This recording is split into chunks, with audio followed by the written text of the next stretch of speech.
In today's video, I'm going to teach you how to track expenses in Harvest.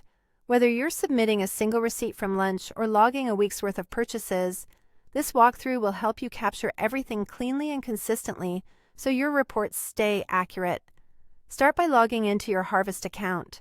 Once you're in, look at the top navigation bar and click on Expenses. This takes you to the central place where all your costs live. To add something new, click New Expense. You'll see a simple form, and we'll go through each field so you know exactly what to enter and why it matters. Project is optional, but it's powerful if you work across multiple projects. Assigning an expense to the right project keeps budgets clear and lets you track profitability more precisely. Client is also optional, and it's handy when you need to pass costs through to a customer or review spending by client later. Category is required. Pick the category that best fits the purchase, like travel, meals, software, or supplies. Consistent categorization makes your reports meaningful and saves time during reviews. Next, enter the amount. Type the total as it appears on the receipt, including tax if that's how your team records costs. For date, choose the actual date of the purchase, not the day you're entering it.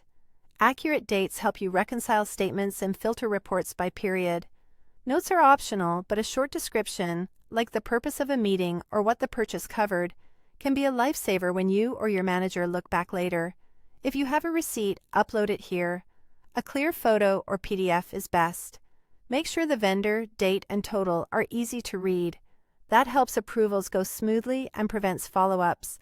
When everything looks good, click Save Expense. Harvest will confirm the entry and add it to your list. If you have more to log, repeat the process for each additional expense. Taking a minute to enter them while they're fresh will save you time at the end of the week. To review what you've logged, use the expenses list. You can scan entries, filter by project, client, category, or date, and spot anything missing or duplicated. If you need a bigger picture, generate an expense report. Reports summarize totals across the time period you select and help you see where money is going by project, client, or category. And that's how you track expenses in Harvest. Quick and easy. Don't forget to like, share, and subscribe my channel.